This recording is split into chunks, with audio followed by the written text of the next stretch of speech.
Hello my dear friends of standard 9th. Welcome you all in today's online class.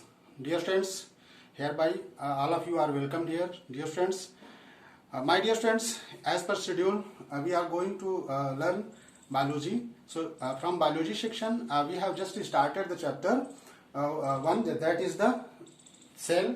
The name of the chapter is cell basic unit. So dear friends, in this chapter we have described about the first of all cell, and after that cell theory, and after describing the cell theory, and we have also described some specific function of the plasma membrane, that is cell membrane. So on the basis of that cell membrane, on the basis of the function of the cell membrane, we have also further described some specific phenomena which is performed by the cell membrane, just like osmosis, okay, diffusion, right?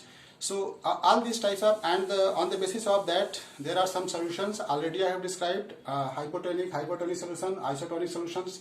So I have already described everything. So dear friends, after making discussion cell membrane and cytoplasm, today we are going to describe a specific function, specific organelles which is found inside the cell, which is known as the nucleus. So dear friends, today we are going to describe about the important, very important organelles, and it is the largest one organelles which is found, it is the largest one organelle which is found inside the cell. So dear friends, today we are going to describe about the nucleus. So get ready for that and learn the contents, main points and associated with the nucleus. So dear friends, as you are looking here in the picture, this is the representation of the nucleus drawn on blackboard. So all of you are watching, and on the basis of picture, on the basis of the diagram related informations, we are going to describe each part of the nucleus. So first of all, get ready for that and learn. So dear friends, first of all, nucleus का shape जो होता है वो कैसा होता है? So generally it is an in oval shape, spherical, in oval shape. Generally it is a spherical होता है, oval shape में होता है. Darky stained structures, ये lies कहाँ करता है? It lies in the center of the animal cells. ये animal cell के center में होता है, और it is a control part and central part of the किसी भी मतलब सेल का सबसे important central part है. It plays very important role in controlling the function. So it is a display. अब ये एनिमल सेल में तो बीच में पाया जाता है. एनिमल सेल में it is found in the middle, center. But in plant cells, generally if you talk about in plant cell, so it is found in displaced manner. So it is displaced due to the presence of the large vacuole which is found only in the plant cells. So the size and shape and size of the vacuoles, which is known as the sac storage food, which is found in greater, बड़े size में पाया जाता है किसमें? Plant cell में. तो जब plant cell में बड़ा साइज में वैक्यूल होगा तो उसकी वजह से जो न्यूक्लियस का लोकेशन है वो थोड़ा चेंज हो जाता है, वो मिडिल में नहीं रहता है. लेकिन एनिमल सेल में it is found in the middle. Okay, it is किसने डिस्कवर किया? डिस्कवरी इसको रॉबर्ट ब्राउन ने किया था इन 1831 में. So it was discovered in by Robert Brown in 1831. डिस्कवरी हुई थी. There is a one nucleus per cell. किसी भी न्यूक्लियस में किसी भी सेल में न्यूक्लियस प्रेजेंट होगी, लेकिन आप देखोगे कि यूकैरियोटिक एंड प्रोकैरियोटिक सेल्स में, प्रोकैरियोटिक एंड यूकैरियोटिक सेल्स की बेसिस पे अगर हम देखें तो प्रोकैरियोट्स में जिसमें न्यूक्लियस एब्सेंट होता है तो उसमें तो नहीं पाया जाएगा, लेकिन यूकैरियोटिक सेल्स में ये पाया जाता है. यूकैरियोटिक सेल्स में न्यूक्लियस इज प्रेजेंट. तो यूकैरियोटिक एंड प्रोकैरियोटिक सेल्स क्या होते हैं स्टूडेंट्स? प्रोकैरियोट्स जो होता है दैट इज द उसमें न्यूक्लियस एब्सेंट होता है, लेकिन यूकैरियोटिक्स में well defined nucleus is found.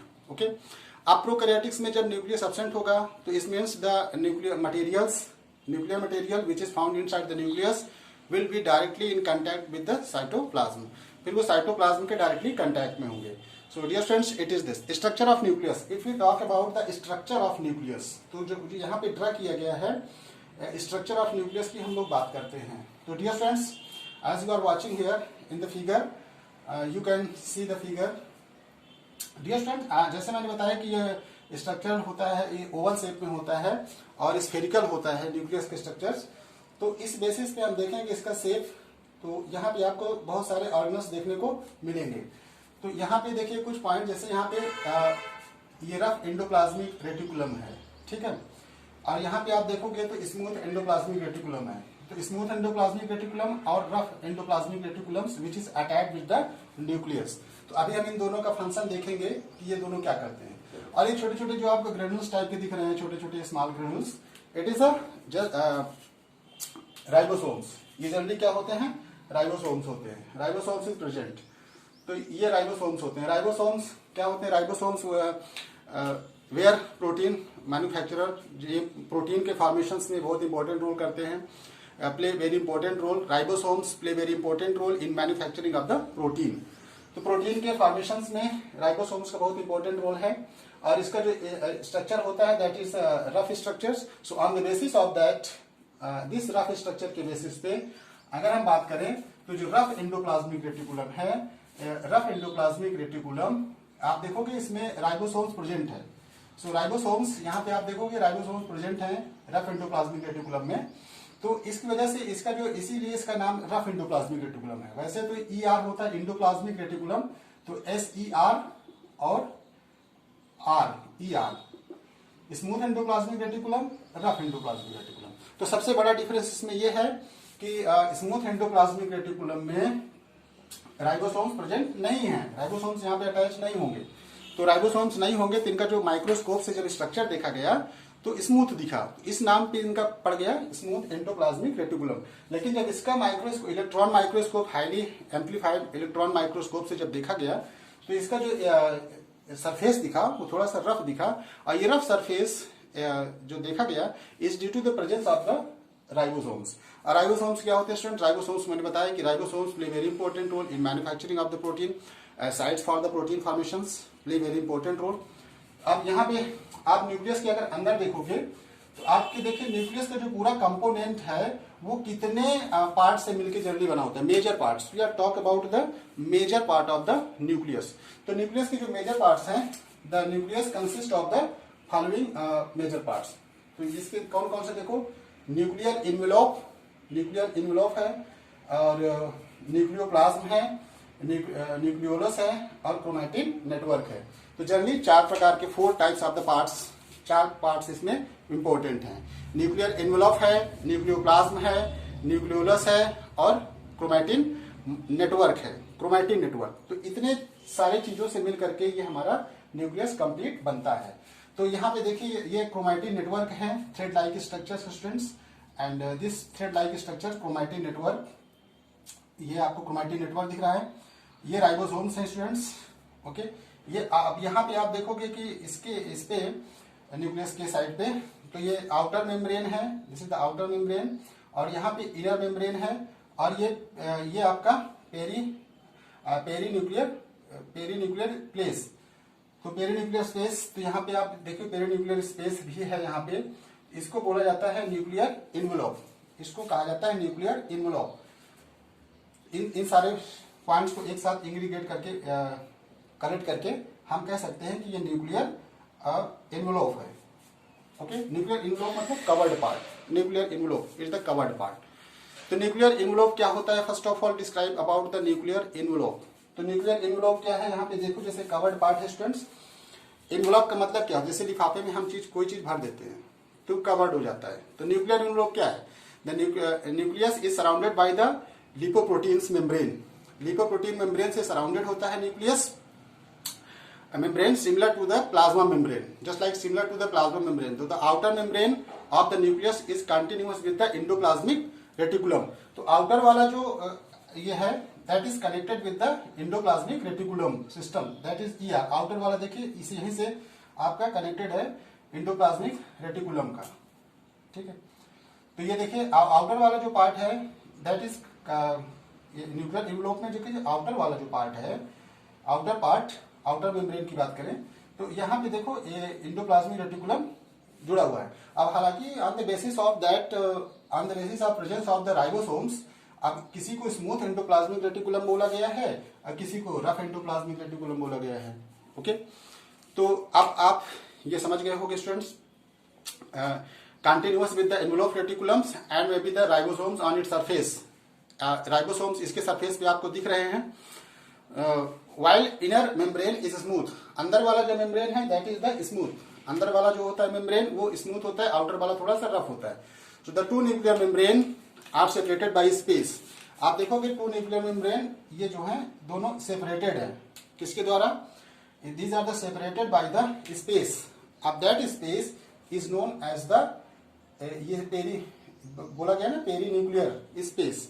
This space is known as the perinuclear space. तो यहाँ पे न्यूक्लियर इन्वेलप है और परफोरेटेड है nuclear space. The nuclear envelope is perforated by several minute nuclear pores. अब न्यूक्लियर स्पेस जो यहाँ पे आपको दिख रहा है, ये perinuclear space is perforated. क्या है ये? परफोरेटेड। परफोरेटेड का मतलब there are minute small pores, बहुत छोटे छोटे पोर्स इसके अंदर पाए जाते हैं। ठीक है, बहुत छोटे छोटे पोर्स पाए जाते हैं जो कि मटेरियल, जेनेटिक मटेरियल्स के एक्सचेंज में हेल्प करते हैं। और कुछ जैसे आपने देखा कि प्लाज्मा मेम्ब्रेन में डाइफ्यूजन और ऑस्मोसिस प्रोसेस देखा था कि उसमें सिलेक्टिवली परमेबल मेम्ब्रेन होती है। ये केवल कुछ सर्टेन टाइप्स ऑफ मटेरियल को ही प्लाज्मा मेम्ब्रेन अलाउ करती थी। तो उसी प्रकार ये जो फाइन पोर्स हैं, इन the same way the fine pores जिसे कहते हैं पेरी न्यूक्लियर स्पेस। तो पेरी न्यूक्लियर स्पेस में बहुत छोटे छोटे स्मॉल पोर्स पाए जाते हैं, वेरी फाइन पोर्स। तो ये पोर्स क्या करते हैं? These pores play very important role in exchange of the materials which is found inside the nucleus with the cytoplasm. तो साइटोप्लाज्म से और न्यूक्लियस मटेरियल्स के ट्रांसफॉर्मेशंस में बहुत ही अच्छा ये रोल प्ले करते हैं। तो इसलिए इनको पेरी न्यूक्लियर स्पेस बोला जाता है। और इनको पूरा एक साथ बोला गया न्यूक्लियर इन्वेलप, क्योंकि इसी से ये कवर्ड है। Okay, double membrane. ओके, तो the process allows the exchange of the material between the nucleus and cytoplasm. तो ये न्यूक्लियर पोर्स बहुत इंपॉर्टेंट रोल करते हैं साइटोप्लाज्म और न्यूक्लियस के मटेरियल्स को एक्सचेंज करने में। तो इसका यहाँ पे क्या रोल हुआ आप देख लिए होंगे। अब नेक्स्ट स्टूडेंट्स, तो यहाँ पे मैंने आपको डिस्क्राइब किया, आपको समझ में आया होगा। I hope all of you are learning very well. अब हम आगे बढ़ते हैं। न्यूक्लियर इन्वेलप को डिस्क्राइब करने के बाद हम लोग आगे बढ़ते हैं और हम लोग समझते हैं न्यूक्लियोप्लाज्म। तो जैसे हमारा साइटोप्लाज्म होता था जिसमें सारे ऑर्गेनल्स इम्बेडेड होते थे, मैंने डिस्क्राइब किया था। तो जिस प्रकार साइटोप्लाज्म होता है उसी प्रकार ये यहाँ पे न्यूक्लियोप्लाज्म है। तो न्यूक्लियोप्लाज्म ये एक विस्कस फ्लूइड फील होता है। यहाँ पे न्यूक्लियोप्लाज्म देखिए, इसे जो ये भरा हुआ है पूरा फील है, दैट इज द न्यूक्लियोप्लाज्म। तो ये न्यूक्लियोप्लाज्म जहाँ पे क्रोमैटिन थ्रेड मटेरियल बना हुआ है, इसी में ये न्यूक्लियोप्लाज्म है। तो न्यूक्लियोप्लाज्म क्या होता है? एक विस्कस फ्लूइड है, viscous fluid that can flow. ये एक तरीके से विस्कस फ्लूइड है और जो कि यहाँ पे न्यूक्लियस के अंदर पाया जाता है। ठीक है, तो इसको न्यूक्लियस सैप भी कहते हैं। विस्कस फ्लूइड है, enclosed by the nuclear membrane. इसमें क्या होता है? It contain some certain types of the enzymes, ribosomes, nucleus and chromatin threads. इसमें क्या क्या है देखो, इसमें कुछ एंजाइम्स हैं, क्रोमैटिन थ्रेड है यहाँ पे मटेरियल्स, और यहाँ पे न्यूक्लियोलस भी है। This is the nucleolus which is present. Okay, तो एंजाइम्स क्या करते हैं? Ribosomes, nucleus and chromatin thread. Nucleolus, chromatin thread, ribosomes और कुछ सर्टेन टाइप्स एंजाइम्स इसमें प्रेजेंट होते हैं न्यूक्लियोप्लाज्म में, जिसे न्यूक्लियस सैप भी कहते हैं। तो ये आप देख रहे हैं स्टूडेंट्स। और फिर बात करेंगे, देखो न्यूक्लियोप्लाज्म इस प्रकार साइटोप्लाज्म होता है। In the same way nucleoplasm, जो nucleoplasm just types of the protoplasm. तो न्यूक्लियोप्लाज्म ही एक प्रोटोप्लाज्म है। अब आगे बात करें न्यूक्लियोलस, हम आगे बात करते हैं देखिए न्यूक्लियोलस की। तो न्यूक्लियोलस देखिए न्यूक्लियस के अंदर प्रेजेंट होता है। It is found inside the nucleus. अब ये इसको जब देखा गया है कि हाईली इलेक्ट्रॉन माइक्रोस्कोप से, तो ये दिखता है। लेकिन जब सेल डिवीजन होता है, तो व्हेन सेल डिवाइड्स, जब सेल का डिवीजन होता है तब ये डिसइंटीग्रेट हो जाता है। ये this nucleolus which is present inside the nucleus whenever it is seen with the microscope, electron microscope, highly amplified electron microscope से जब देखा गया तब ये तो दिखता है। लेकिन ये सेल डिवीजन के पहले, जब सेल डिवाइड्स होती है मेन सेल से डॉटर सेल में, तो उस सेल डिवीजन के समय ये डिसइंटीग्रेट हो जाता है। लेकिन पहले दिखता है, बिफोर सेल डिवीजन के ये दिखता है। तो nucleolus is a dense spherical body. ये न्यूक्लियोलस हमारा एक डेंस स्फेरिकल बॉडी है which is present with in the nucleus, जो न्यूक्लियस के अंदर प्रेजेंट होता है। ये क्लियरली विजिबल है नॉन डिवाइडिंग सेल में। अभी बताया कि नॉन डिवाइडिंग सेल में ये क्लियरली विजिबल होता है, it is clearly visible in non dividing cell. लेकिन जब सेल डिवाइड्स होता है तब ये डिसइंटीग्रेट हो जाता है, ये इंटीग्रेशन होता है, it is disintegrate during cell division, it disintegrates. Nucleus is without limiting membrane. Nucleus consists of the nucleic acids. Nucleus में जो होता है न्यूक्लिक एसिड होता है, DNA, deoxyribonucleic acids and ribosomes, proteins and enzymes for the synthesis of ribosomes। Ribosomes के synthesis के लिए यहाँ पे इसमें न्यूक्लिक एसिड होता है, डीएनए होता है, और ये सारे पॉइंट्स यहाँ पे नोट कर लीजिए। नेक्स्ट स्टूडेंट्स, सबसे इंपॉर्टेंट पॉइंट्स जो यहाँ पे आपको देखने को मिल रहा है, सबसे इंपॉर्टेंट पॉइंट्स आपको देखने को मिल रहा है जो ये क्रोमैटिन थ्रेड लाइक स्ट्रक्चर है। तो यहाँ पे क्रोमैटिन नेटवर्क जो आपको यहाँ पे थ्रेड लाइक स्ट्रक्चर दिख रहे हैं, these are the thread like structures and network chromatin, ये आपको दिख रहा है ना structures, this is the periphery structures chromatin network. Chromatin network is darkly stained intermingle mass of the chromatin threads, these are formed of the DNA and proteins. तो ये बने किससे होते हैं, these are the formed with the DNA and proteins, these are formed with the DNA and proteins, ये DNA और protein से बने होते हैं। Chromatin network also called chromatin reticulum, और इसको हम क्रोमैटिन रेटिकुलम भी कहते हैं। During non dividing phase of the cell chromatin threads remains highly entangled, but during cell division they condense. जब सेल डिवीजन नहीं होता है तो उससे पहले, बिफोर सेल डिवीजन, ये आपको काफी ऐसे बड़े दिखेंगे, लेकिन जब सेल डिवीजन के समय देखेंगे तो ये कंडेंस हो जाते हैं। When cell divides then it condensed and convert into the rod shape structure. तो ये रॉड शेप स्ट्रक्चर में भी बन जाते हैं। अब ये क्या करते हैं students, they are called they condense into the rod shape structures called the chromosomes. अब ये रॉड शेप स्ट्रक्चर में कन्वर्ट हो जाएंगे सेल डिवीजन के समय, then this will be called the chromosomes. अब ये क्रोमोसोम्स ट्रांसफर होते हैं from one generation to another generation. और हेरिडिटी जिसे कहते हैं हम लोग हेरिडिटरी व्हीकल्स, हम कह सकते हैं कि जो क्रोमोसोम्स डिवाइड हुए हैं उनको हम लोग हेरिडिटरी व्हीकल्स कह सकते हैं, because they carry genes and transmit to the daughter cells. क्योंकि यही जो कन्वर्ट हुआ है क्रोमोसोम्स में, रॉड शेप स्ट्रक्चर्स में, तो ये hereditary characters as a vehicles कैसे वर्क करता है, just like a vehicles character को ट्रांसफर करता है from one generation to another generation, it means from main cells to daughter cells. तो यहाँ पे students as you are watching, तो ये आपको क्रोमैटिन थ्रेड समझ में आ गया, that is the made up of the protein. और जो सबसे इंपॉर्टेंट रोल है, ये जो अटैच है न्यूक्लियस से, दो मैंने आपको बताया कि जो ER system that is attach in the nucleus, we are going to discuss about the endoplasmic reticulum. तो एंडोप्लाज्मिक रेटिकुलम में आप यहाँ पे दो अटैच है देख सकते हैं, रफ एंडोप्लाज्मिक रेटिकुलम और स्मूथ एंडोप्लाज्मिक रेटिकुलम। तो रफ एंडोप्लाज्मिक रेटिकुलम में देखिए राइबोसोम्स प्रेजेंट है, it means this will be considered at the site for the protein manufacture. तो प्रोटीन मैन्युफैक्चर का वर्क कहाँ पे ये परफॉर्म होगा, that is the rough endoplasmic reticulum. Smooth endoplasmic reticulum क्या मैन्युफैक्चर करेगी, smooth endoplasmic reticulum will manufacture fats and ये fats and lipids, fats and lipids that is will be very important for the function of the animal cell. Cell के लिए जो important है, lipids and proteins also important, लेकिन proteins और lipids important तो है, fats भी इम्पोर्टेंट होता है। तो ये फैट्स और lipids will be manufactured by the smooth endoplasmic reticulum, और इसमें प्रोटीन मैन्युफैक्चर। तो मैन्युफैक्चरिंग करने के बाद इनका ट्रांसपोर्टिंग चैनल भी करते हैं, this play very important role in conducting the material, protein materials from the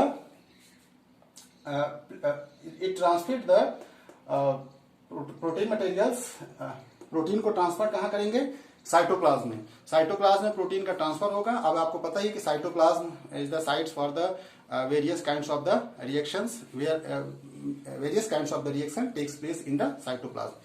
तो ये जो प्रोटीन है, प्रोटीन मैन्युफैक्चर होगा, तो प्रोटीन मैन्युफैक्चर और इसके चैनल की तरह काम करेगा, नेटवर्क की तरह वर्क करेगा rough endoplasmic reticulum. It means it will transmit, ये ट्रांसमिट भी करेगा प्रोटीन को, समझ रहे हो। तो this protein will be transferred. So dear friends, और स्मूथ एंडोप्लाज्मिक रेटिकुलम ये प्रोटीन और लिपिड का लिपिड्स एंड फैट्स का फॉर्मेशन करेगा स्मूथ एंडोप्लाज्मिक रेटिकुलम। जैसे आप देखते हो स्टूडेंट्स, ईआर का जो सिस्टम है, ईआर एंडोप्लाज्मिक रेटिकुलर सिस्टम, तो जो कभी कभी हमारे जो लीवर सेल्स में होता है, लीवर सेल में जब हम लोग कभी कोई टॉक्सिक मटेरियल जब खाते हैं तो टॉक्सिक मटेरियल को डिटॉक्सिफाई करने में इंपॉर्टेंट रोल प्ले होता है। Toxic materials is detoxified by the smooth endoplasmic reticulum, क्योंकि ये कुछ certain types of the enzymes और प्रोटीन को ट्रांसफर करता है जिससे लीवर सेल्स में डिटॉक्सिफिकेशन होता है। This is performed with the help of the ER system. ER system का, एंडोप्लाज्मिक रेटिकुलर सिस्टम का सबसे इंपॉर्टेंट रोल है। ये वर्टिब्रेटर्स, जितने भी वर्टिब्रेट्स एनिमल्स होते हैं उसमें जो liver having the liver cells, तो वहां पे लीवर जब भी कभी कोई टॉक्सिक मटेरियल जब हम लोग खाते हैं तो उसको डिटॉक्सिफाई करने में एंडोप्लाज्मिक रेटिकुलम सिस्टम का बहुत ही इंपॉर्टेंट रोल होता है। अब आइए बात करते हैं इसके फंक्शन की। लेट अस डिस्कस आफ्टर, इसके डिस्कशन करने के बाद सबसे इंपॉर्टेंट रोल है कि इसका हम फंक्शन समझते हैं, न्यूक्लियस का फंक्शन समझते हैं कि न्यूक्लियस क्या क्या फंक्शन करती है। जैसे आपने देखा कि ये कंट्रोल तो पार्ट है ही है, कंट्रोल सेंटर है of the all activities of the cell. जितनी भी एक्टिविटीज ऑफ द सेल की होती हैं उसको कंट्रोल कौन करता है? न्यूक्लियस। जैसे कंप्यूटर में सीपीयू होता है, सीपीयू सबसे इंपॉर्टेंट रोल प्ले करता है। कंप्यूटर का सीपीयू अगर गायब हो जाए तो वो काम नहीं होगा। उसी तरह nucleus play very important role in controlling. तो it is a storehouse of the genes. आप देखते हो जैसे इसमें जेनेटिक मटेरियल प्रेजेंट है, तो इस बेसिस पे हम कह सकते हैं कि जो थ्रेड लाइक क्रोमेटिन मटेरियल है, इस बेसिस पे कह सकते हैं कि एक स्टोर हाउस है। It is a storehouse of the genes. Genes एक singular unit of the genetic materials का जो हम यूनिट देख रहे हैं, that is called the genes. तो ये जीन्स का एक स्टोर हाउस है। Genetic information which are concern with the developments and the manifestation of the body characters. Body characters जैसे किसी पर्सन का डिसाइड होता है, तो जेनेटिक कैरेक्टर जब जाएगा तो उस बेसिस पे न्यूक्लियस के अंदर ही जेनेटिक मटेरियल प्रेजेंट है जो कि ट्रांसफर होगा, और ये न्यूक्लियस इसको स्टोर की हुई है, इसलिए इसको हम स्टोर हाउस भी कहते हैं। Next is the nucleus control cell division. Nucleus cell division को कंट्रोल करती है। व्हेन सेल डिवाइड्स, जैसे main cells divides into the daughter cells, तो उस समय न्यूक्लियस का बहुत ही इंपॉर्टेंट रोल है। Nucleus play very important role in cell division. Nucleus help in the formation of the ribosomes. Nucleus play very important role in the for the formation of the ribosomes. Ribosomes के formation में बहुत ही important role है। In different types of the RNA needed for the protein synthesis, क्योंकि जो protein synthesis होता है तो ये different needed is required. Nucleus helps in the transmission of the character from one generation to the another generation. जैसे अभी बताया कि जेनेटिक कैरेक्टर के ट्रांसफर करने में nucleus play very important role from one generation to the another generation. So nuclear play very important role in transformation of the genetic materials, generation, okay, character को transfer करने में from one generation to the another generation. Ribosomes are formed in the nucleus at the part of the nucleus. Ribosomes कहां form होंगे? Ribosomes are formed in the nucleus part of the nucleus. Ribosomes are formed in the nucleus part of the nucleus. तो ribosomes का formation भी होता है यहाँ पे students. जैसे आप देख सकते हो कि राइबोसोम्स फॉर्म कहां करते हैं? न्यूक्लियस पे हैं। तो अब आप after making discussions on the basis of the nucleus, that is the very important, students, you must draw the diagram, suitable diagram in your copy, and learn the largest organelles which is found inside the cell. So today we have described about the nucleus and its function and some parts, contents associated with the nucleus. So I hope all of you have understood all the types of the materials clearly. I hope everything is clear now, dear friends. If you have any doubts regarding the structures and construction, then you can ask this one in the live class. So everything will be clear, students. Thank you, students, for watching today's video, and note down the things whatever we have discussed in the today's video.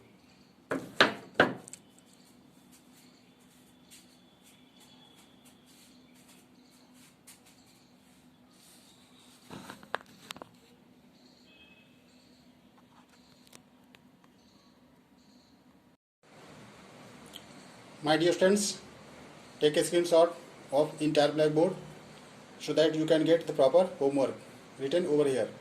So dear students, you have to just take the screenshot to do the work which is mentioned here. There are 3 questions, students, and these questions pertain to the discussion in the video. Whatever we have discussed in the video, homework is given on the basis of discussion of the today's video. So you have to just take a screenshot. I hope all of you have taken. Thank you for taking a screenshot.